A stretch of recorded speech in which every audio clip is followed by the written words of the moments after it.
텍스토머 정품을 꼭 확인하세요. 우리 집 방충망 바꿨어요. 미세벌레 덤벼봐 먼지 모두 덤벼봐 촘촘해서 촘촘만 방충망은 촘촘만 예쁘고 통풍까지 좋아요. 방충망은 촘촘만 주식회사 텍스토머. 텍스토머의 이동식 촘촘망 더블랙이 새로 나왔대요. 미세벌레 덤벼봐 먼지 모두 덤벼봐 촘촘해서 촘촘만 이동식 촘촘망 더 블랙. 떼었다 붙였다 청소도 간편. 이사 갈 때 떼어갈 수도 있으니까. 방충망은 촘촘만 주식회사 텍스토머. 탐라오렌지에서 여름철 감귤을 소개합니다. 황금향. 여름에 감귤이 이렇게 맛있을 수 있네. 탐라오렌지의 황금향. 지금 인터넷에서 탐라오렌지를 검색하세요. 직접 드셔도 좋고 선물용으로도 최고입니다. 전화 주문도 가능합니다. 010-2827-3917 010-2827-3917 김진애 박사님, 여자의 독서 책 읽었어요. 어떠셨어요? 한마디로 여자의 피를 끓게 하는 책? 읽으면서 뭔가 울컥하더라고요. 저도 그런 심정으로 책을 썼습니다. 저는 여자들이 좀 지레 겁을 먹지 않고 살았으면 좋겠어요. 완벽하게 홀로 서기를 바랍니다. 더 멋지게 실수하고 더 근사하게 자라면 좋겠어요. 책을 읽으면 그게 되죠? 여자의 자존감을 깨우는 책 읽기. 여자의 독서. 다산북스.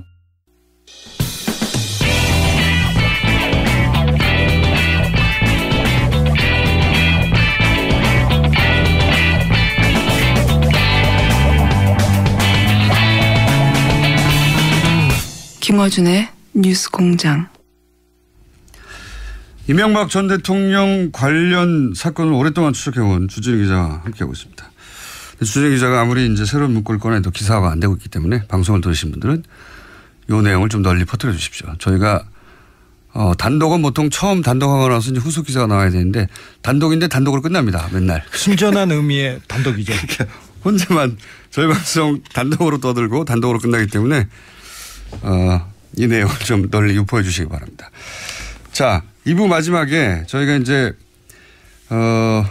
다스 돈을 받아내기 위해서 청와대 그리고 외교부를 동원했다 이런 얘기를 하면서 그 동원한 물증에 해당되는 다스와 청와대 간에 주고받은 문건들, 팩스로 주고받은 문건들 몇 가지 지난주에도 공개했고 오늘은 추가로 안 믿으시는 것 같아서 더 공개했고 더 있죠. 추가로 공개할 문건 많습니다. 아직 보따리로 몇 보따리 있습니다. 몇 가지만 얘기할게요. 제목만 얘기하고 시간이 별로 없으니까. 또 저기 140억을 다스에서 받아갔지 않습니까? 그래서 옵셔널 캐피탈이라서 옵셔널 캐피탈에서 판사한테 콜린스 판사한테 몇 가지 그 소송을 얘기합니다. 옵셔널 캐피탈은 이제 투자자 측에서 돈을 받아 내게 되는 주체가 되는 거죠. 이게. 네. 예. 다스가 수령한 140억 원을 미국 법원으로 예치해야 된다. 그리고 김경준 변호인을 법정 모독죄로 처벌해야 된다. 스위스 계좌에서 인출된 금액과 잔액을 조사해야 된다. 이런 내용에 대해서 역시 마찬가지로 140억을 받아내기 위해서 어떻게 압박을 하느냐. 네네. 법적으로 어떻게 대처를 하느냐. 이런 부분에 대해서 어떻게 대응하고 있다. 이런 내용을 보고서로 만들어서 청와대로 보냈습니다. 역시 팩스로 보내냈네요. 네네. 예. 그리고 다른 문건은 다시 한번 말씀드리지만 이 문건은 청와대 민정에 팩스를 보낸 사람이 준 겁니다. 네. 그리고 다른 문건은 이거는 그 컬러로 돼 있고 보고 자료가 있지 않습니까? PPT네요. 네. 파워포인트. PPT인데 이 부분은 주로 이 BBK 재판이 어떻게 진행되고 있다. 그러면서 어떤 법률가와 어떤 법률 비용을 쓰고 있고 어떻게 진행하고 있다는 것을 문건으로 만들어서 역시 다스가 만들어서 청와대에 보고한 겁니까? 청와대에 직접 이거는 전달한 문건입니다. 왜냐하면 이거는 굉장히 이게 보니까 누군가를 상대로 프레젠테이션을 한 거예요. 근데 주로 내용을 보면 돈 얘기예요. 변호사 비용이 그 장입니다. 변호사 비용이 얼마 들었고 앞으로 얼마 더 들어가고 앞으로 뭐 어떻게 했다. 그러니까 주인한테 돈이 얼마 쓰여졌다는 것을 보고하는 내용입니다. 네. 근데 이 문서는 팩스로 보낸 게 아니라 이 문서를 들고 가서 다스가 작성을 해서 아마도 이 회사의 주인에게 프리젠테이션을 할 내용 같아요. 네, 주인이 청와대에 있다고 합니다. 네, 이런 내용이고 이런 내용은 이때까지 앞에 문서들은 이제 팩스로 텍스트로 이렇게 베이스의 문서를 보냈는데 이거는 누군가 앞에 앉혀놓고 파워포인트로 자 보십시오 하면서 보고한 내용인 것 같습니다. 네. 주인한테 돈을 이렇게 썼어요 하고 보고하는 내용 보면은 돈을 어떻게 썼는지에 대한 아주 자세한 엑셀 시트 같은 게 들어있고요. 예. 거기에 이제 아주 자세히 되어 있네요. 2003년부터 돈을 어떻게 보고했는지 막 아주 자세히 그래서 총계가 얼마고 누구한테 돈이 얼마 들어갔고 채무청산이 이제 저 보고서 엄청 자세합니다. 엄청. 근데 그 비용 관련된 보고서는 수십 개 있습니다. 그러니까 주기적으로 보고했다는 내용을 알 수 있습니다. 이거는 주인에게 직접 아마도 화면에 띄워놓고 프레젠테이션 한 내용 같습니다. 자, 이 외에도 문서가 많아요. 궁금하시면 주진우 기자에게 저한테 보러 오세요. 보따리 풀어서 보여줄 것이고요. 이게 보따리는 비유가 아니라 진짜 보따리를 풀어서 보여줍니다.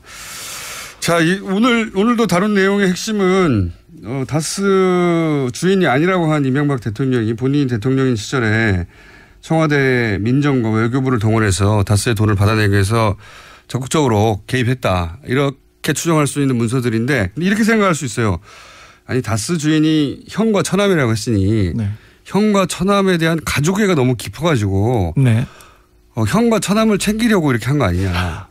형과 처남을 지극하게 생각하는 사람은 전혀 아니었습니다. 처남을 집사부리듯 했고요. 그다음에 형과 대면했고 그리고 무엇보다도 형 이상은 회장, 다스 회장입니다. 는 이 관련된 내용을 전혀 알지 못합니다. 자, 그럼 다스의 실제 주인이라고 문서상 되어 있는 형과 처남, 고인이 된 처남, 이 두 분이 진짜 주인인지 아닌지는 그럼 다음 주에 따져보죠. 문건으로 공개하겠습니다. 다음 주도 역시 문건으로 다스 진짜 주인이 누구냐 하는 얘기를 다뤄보겠습니다. 주진우 기자였습니다.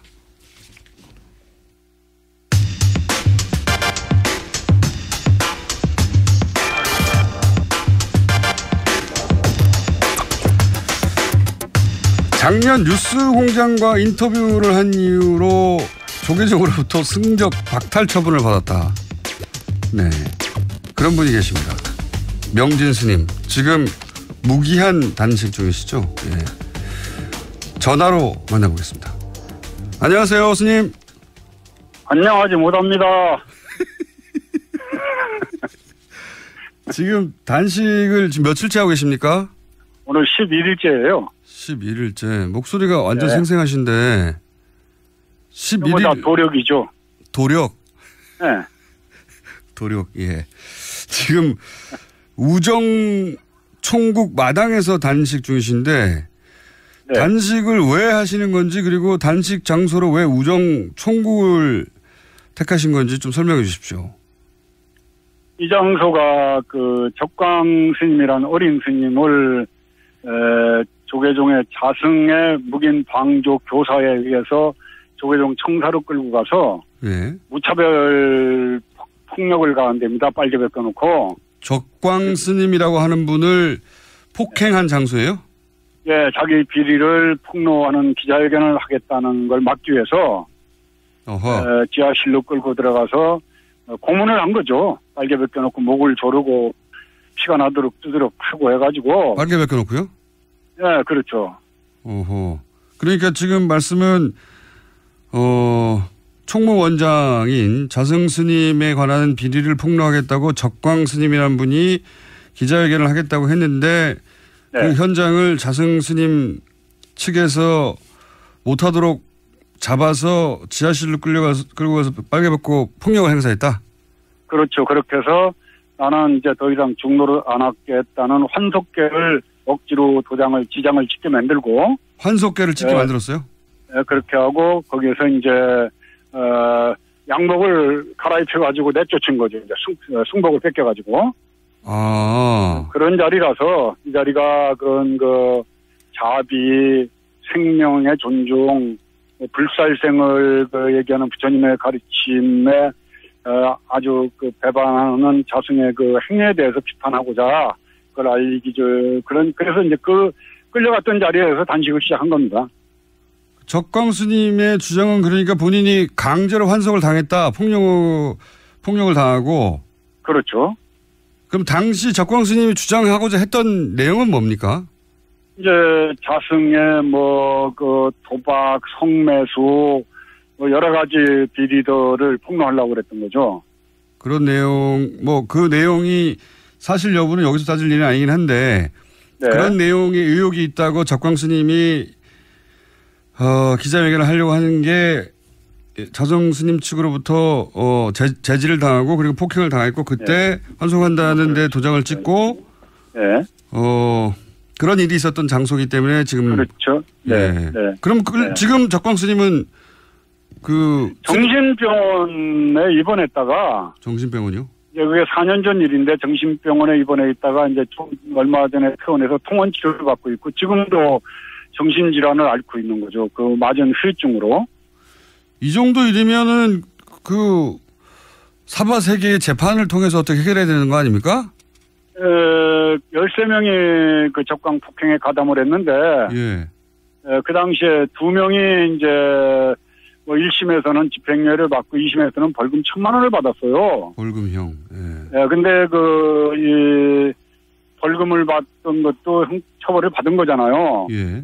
그러면 종단에서 거기에 대해서 징계를 해야지 되는데 징계는 안 하고 그 사람들을 종회의원 본사주지를 시켰으니까 저는 이제 이것이 그 폭행 사건에 대한 포상으로 자성이 그 사람들에 대해서 그런 대우를 해준 거라고 보기 때문에 교사했다라고 할 만한 충분한 합리적 의심이 된다는 거죠. 그러니까 사바세계 재판부는 이게 유죄라고 판결을 한 건데. 네. 조계사에서는 여기 관련해서 징벌이 없었다. 예. 그렇죠. 그러니까 폭행에 대한 묵인 방조를 했는데 나아가서 그 사람들이 또다시 고위직에 오르고 하니까 이것은 자성이 이제 교사했다라고 볼 만한 그런 정황들이죠. 알겠습니다. 그리고 스님이 승적을 박탈당하신 이유는 뭡니까? 남 얘기하지 마시고요. 이제 자승의 그건 우리 김총수께서 너무 잘 아시잖아요. 자승에 대한 무차별 비판이 이제 본인의 심기를 거슬렸는데. 작년 12월에 하신 인터뷰, 예. 예, 그렇죠. 예. 근데 이제 서산대사라고 아시죠? 네네. 예, 조선시대 예.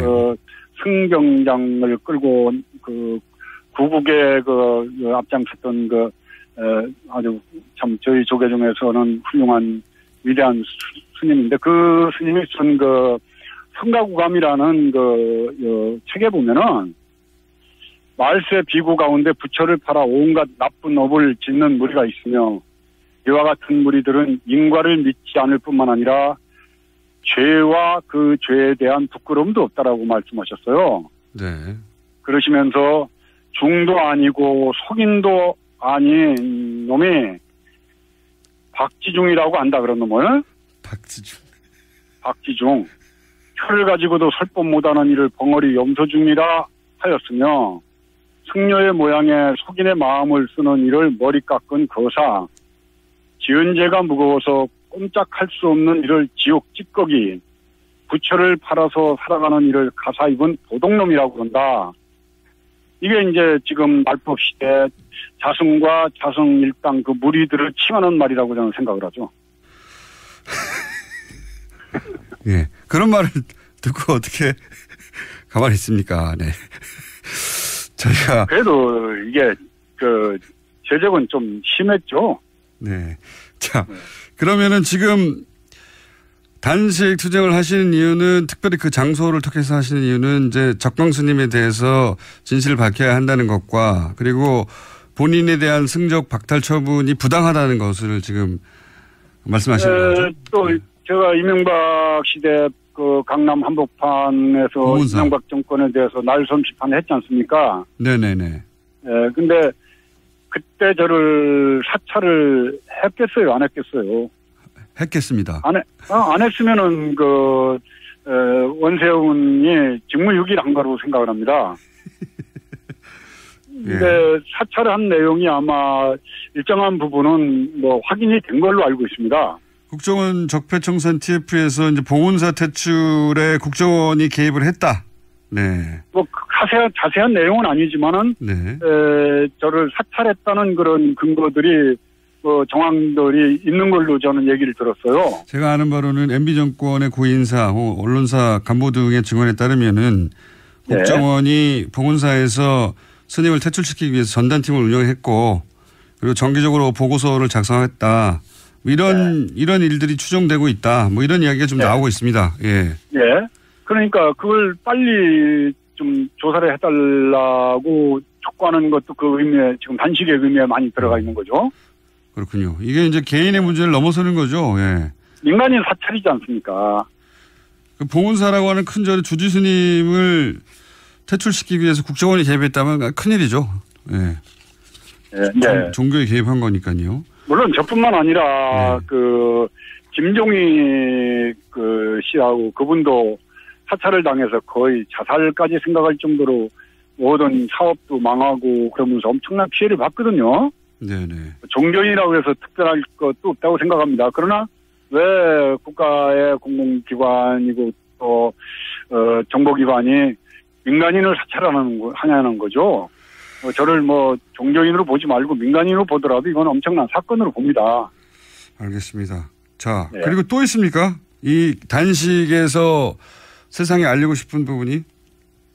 일단은 이명박근혜 시대를 저는 평가하기를 욕망의 시대에서 무치의 시대, 부끄러움이 없는 시대.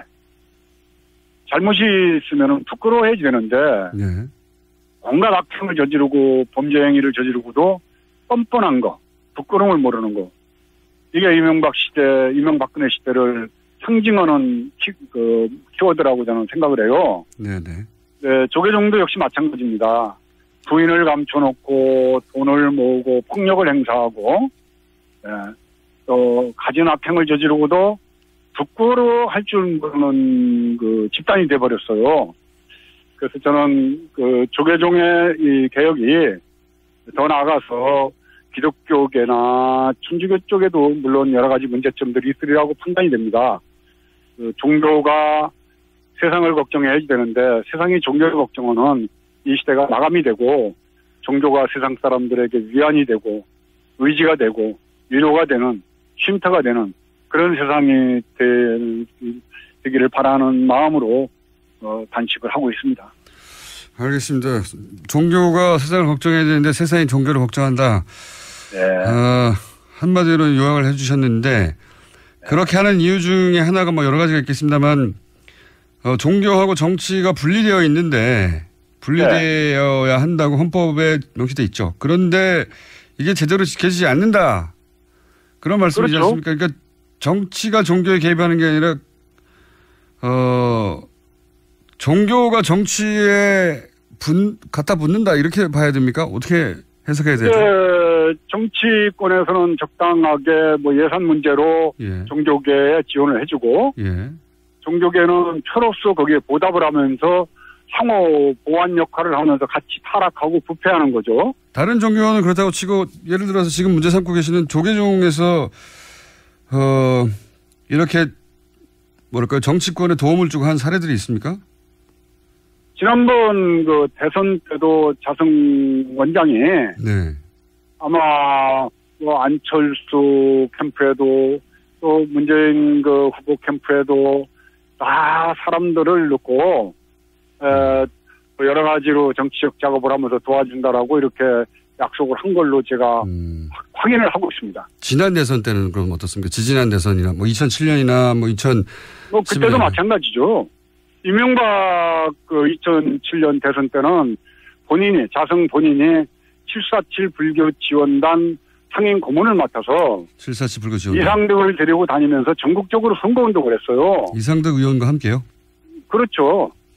저한테도 봉은사를 찾아와서 이명박 후보가 봉은사 신도들에게 이렇게 인사를 하고 말을 하게 해달라고 그래서 아니 소망교회에 그 불교 신도가 가서 대통령 나왔다고 인사를 하자고 그러면 허락해 주겠느냐. 그거는 내가 허락할 수가 없다. 그리고 종교와 정치는 분리가 돼야지 되는데 그런 짓 하면 안 된다라고 이상덕 의원과 자성을 놓고 내가 따끔하게 훈계를 해서 돌려보냈죠. 그게 이제 봉은사 퇴출 원인의 시발점이 됩니다. 그리고 그런 얘기도 있더라고요. 자성 원장 측에 그 가까운 분이 청와대 행정관으로 들어갔다. 맞습니까?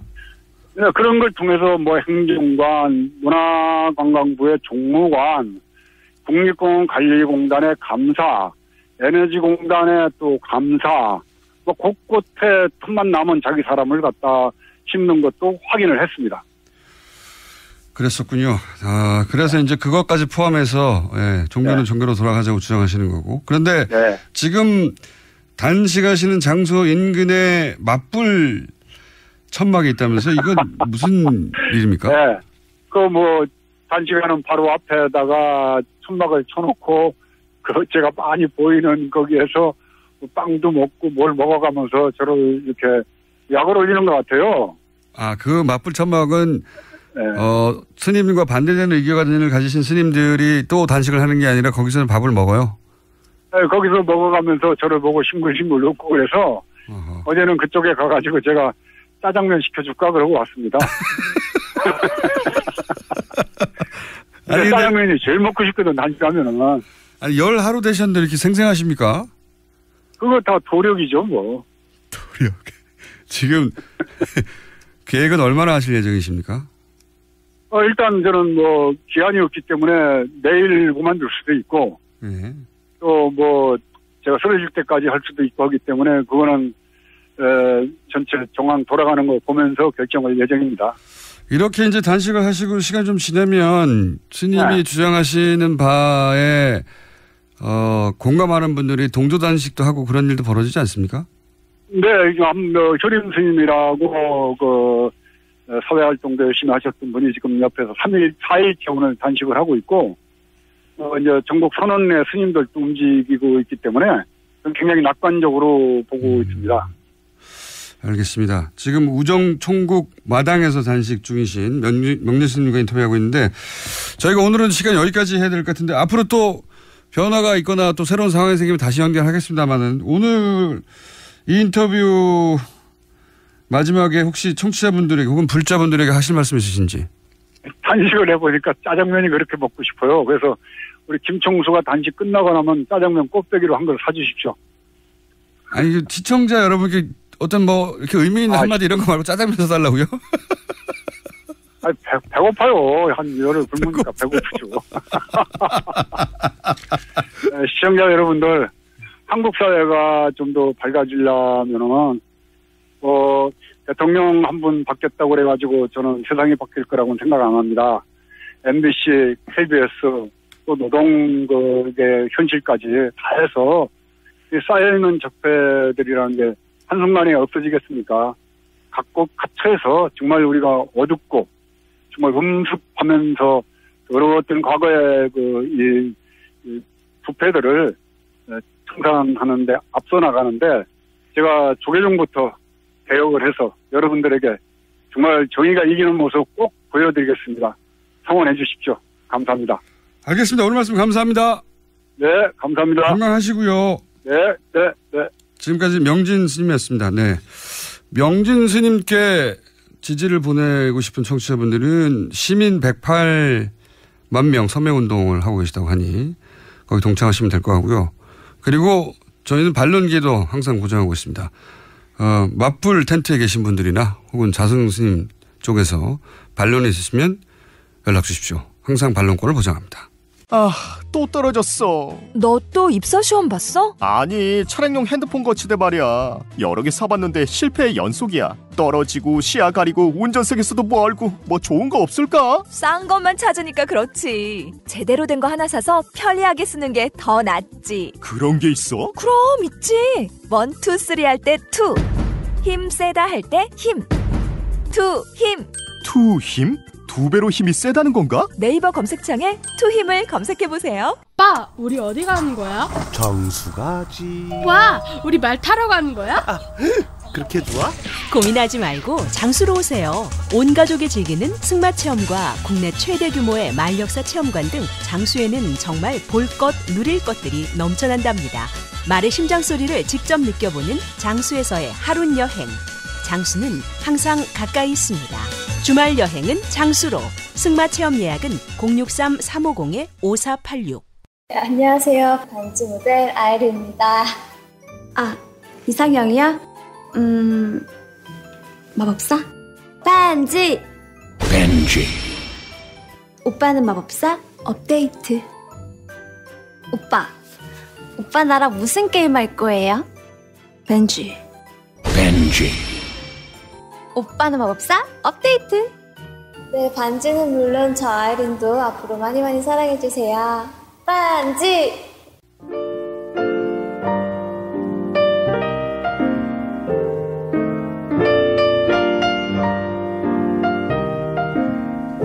불친절한 AS. 오늘 주진우 기자 문자가 많습니다. 네.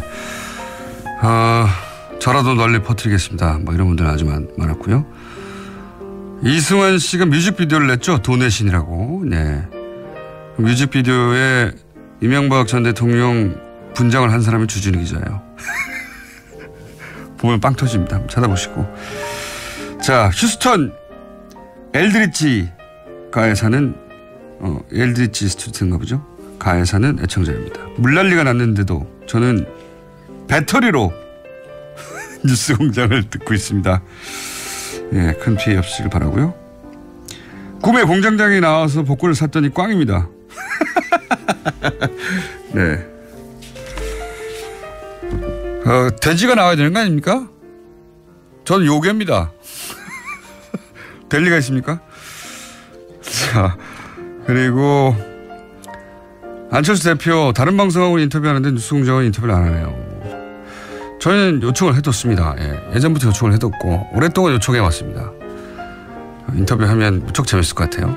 하지만 안 나오시는 다에 500원 걸고 있는 상태입니다. 네. 그리고 명진 스님 단식 투쟁하시는데 맞은편에서 식사 투쟁하시는 스님들 저희 인터뷰 좀 하시죠.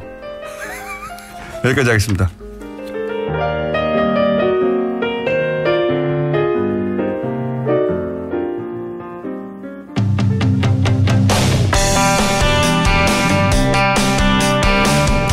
자, 이재용 삼성 부회장 선거 결과를 맞추신 분입니다. 이런 경우 거의 없는데 완벽하게 맞추신 분. 이정열 전 부장판사님 오늘은 스튜디오에 직접 나오셨습니다. 안녕하십니까? 안녕하십니까? 아무래도 자랑스럽다 보니까 스튜디오에 직접 나오신 거예요? 아니거든요. 소원에 응했습니다. 뭐라고 하셨냐면 유죄라는데 돼지 껍데기 인분을 걸고 예상은 징역 5년이다. 그리고 그런 말씀도 하셨죠. 방송은 하지 않을 것이다. 네? 그렇죠. 아, 예. 예. 방송으로 중계하지는 않을 것이다. 네. 다 맞추셨어요. 중요한 내용을. 특히 5년. 유죄는 그렇다고 치고 5년을 어떻게 맞추신 겁니까? 아, 이게 사실 맞췄다고 하기 좀 그런데요. 예. 그러니까 맞췄잖아요. 결과적으로. 결과만. 네. 예. 그러니까 근거는 뭐였어요? 근거는 우리나라 법원이 재벌에 워낙 관대하잖아요. 예, 그러니까 제일 낮은 형을 선고할 거다. 근데 이제 지금 실제 판결 결과는 일부 무죄가 나왔는데 이게 유죄가 될지 무죄가 될지까지는 통으로 무죄가 될 것까지는 모르니까 일단 전체적으로 유죄라고 보면 뭐 많이 알려져 있습니다만은 최하형이 10년이잖아요. 근데 판사가 재량으로 깎을 수 있는 게 절반이거든요. 그러니까 절반 깎고 5년이잖아요.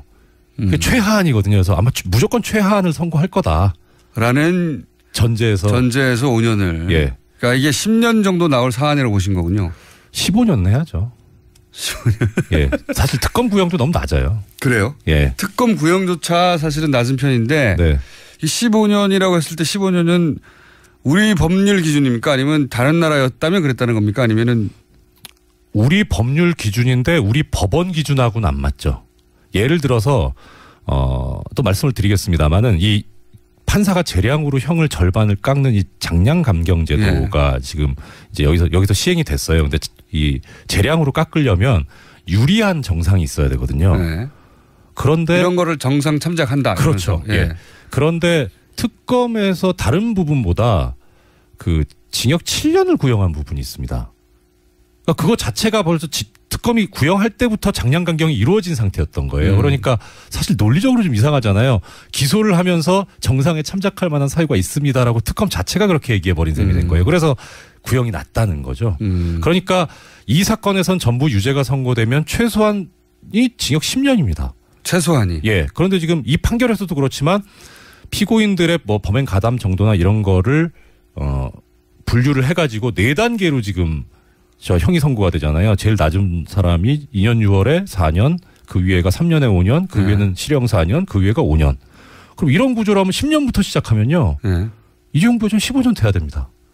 15년이 돼야 된다. 예. 근데 이제 모든 혐의를 유죄로 인정했을 때 최하로 주면 5년이 나올 테니까 5년이라고. 네. 그러니까 사실 제 맞은 건 아니에요. 결과적으로 맞은 거죠. 디테일은 예. 네. 디테일은 몰라도 예상대로 됐네요. 자, 그러면 좀 더 구체적으로 따져서. 네. 부정한 청탁. 네. 따져봐 주시면요. 예. 이게 사실 좀 애매한 부분인데요. 그러니까 먼저 이해 편의를 위해서 간략히 말씀드리면 뇌물을 공무원이 직접 받는 경우가 있고 공무원인 그 당의 공무원이 아닌 다른 사람이 받는 경우가 있습니다. 예, 제3자 뇌물 수수죠. 그런데 우리나라 형법상 구성 요건이 2개가 차이가 좀 있습니다. 제3자가 뇌물을 받을 때는 부정한 청탁이 있어야 됩니다. 그냥 뇌물을 받을 때는 단순 수뢰라 그러는데 이거는 부정한 청탁이 필요가 없어요.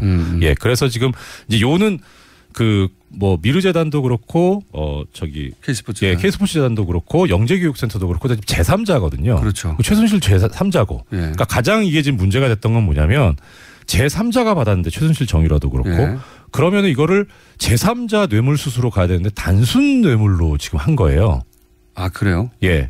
어쩌면 이게 거의 그래서 이제 삼성 측에서도 주장하고 있는 거고 이 사건이 약한 고리긴 한데 법이 구성 요건을 그렇게 달리 규정해 놓고 있기 때문에 사실 이론상으로는 민간인이 공무원하고 공범이 되는 게 이론상으로는 가능한데 우리 체계상으로는 약간 안 맞는 부분이 있긴 있어요.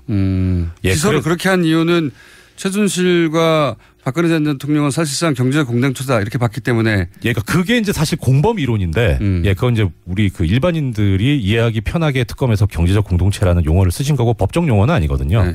예, 그래서 이 부정한 청탁 부분은 사실은 단순 수뢰죄에서 문제가 되는 게 아니고 제3자 뇌물수수에서 문제가 되는 부분이긴 합니다. 근데 이 기소는 단순 수뢰로 했고 그렇지만 제3자에 적용되는 부정한 청탁 부분이 다뤄졌다. 예, 그렇죠. 예, 그러니까 법률적으로 좀 까다로운 부정한 부분이네요. 청탁도 부정한 청탁이지만 가장 큰 문제는 청탁이 도대체 있었느냐 없었느냐죠.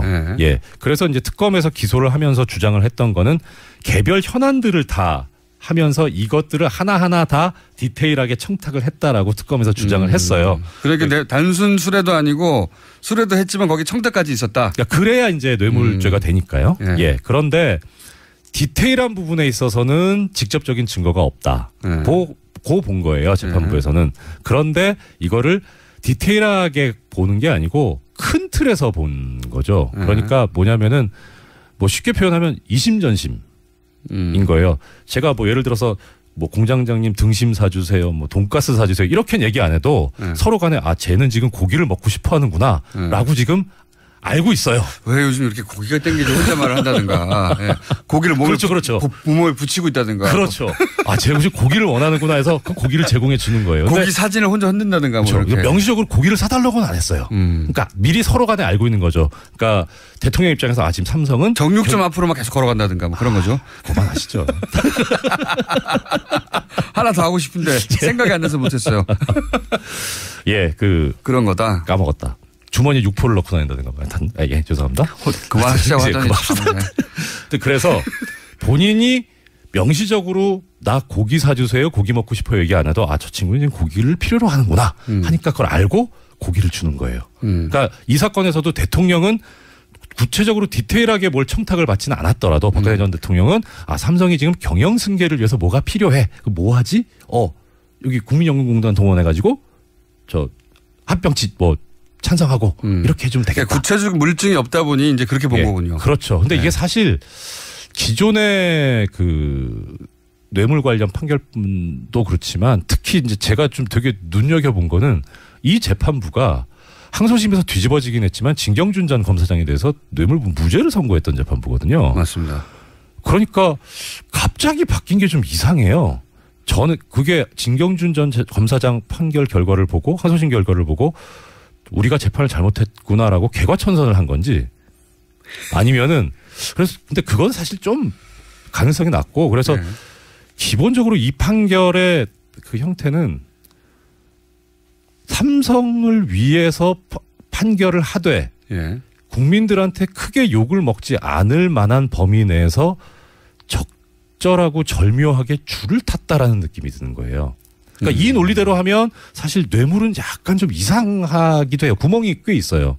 또 한편으로 또 뭐 시간 되면 말씀드리겠습니다만은 이 원래 제가 최초에 생각했던 그러니까 전부 유죄라고 하면은 법정형이 최하한이 10년이 되는데 이게 5년으로 가게 된 그 근거가 재산 국외 도피 부분이 일부 무죄가 되잖아요. 그 무죄 부분도 이상해요. 이게 왜 무죄인지 모르겠어요. 그게 왜 저도 그 부분이 이상한데 설명해 주십시오. 재산 해외 도피 부분이 일부가 무죄가 됐지 않습니까? 그러면서 50억 이하로 줄어들었잖아요. 그렇죠. 그게 그 부분이 기소가 된 게 두 가지인데 하나는 37억 부분이고 하나는 42억 부분인데 그렇죠. 37억은 유죄가 되고 42억은 무죄가 됐어요. 그러면서 50억 이하로 떨어져서 그렇죠. 50억 이상이었으면 10년이 무조건 나와야 되는데 무기 10년 이상인데 이제 5년 이상으로 바뀐 거죠.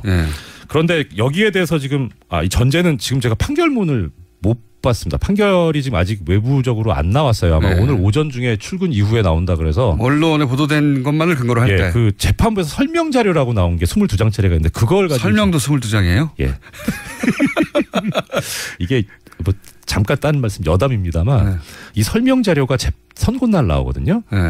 그러면 이 설명 자료는 사실 선고 전에 작성됐을 거 아닙니까? 그렇겠죠. 그러면은 그 선고 결과를 중개하지 않겠다고 하는 결정이 나온 게 선고 이틀 전인데 그쯤 되면 그때는 벌써 판결문은 완성이 됐고 이거 쓰고 있었을 가능성이 높아요.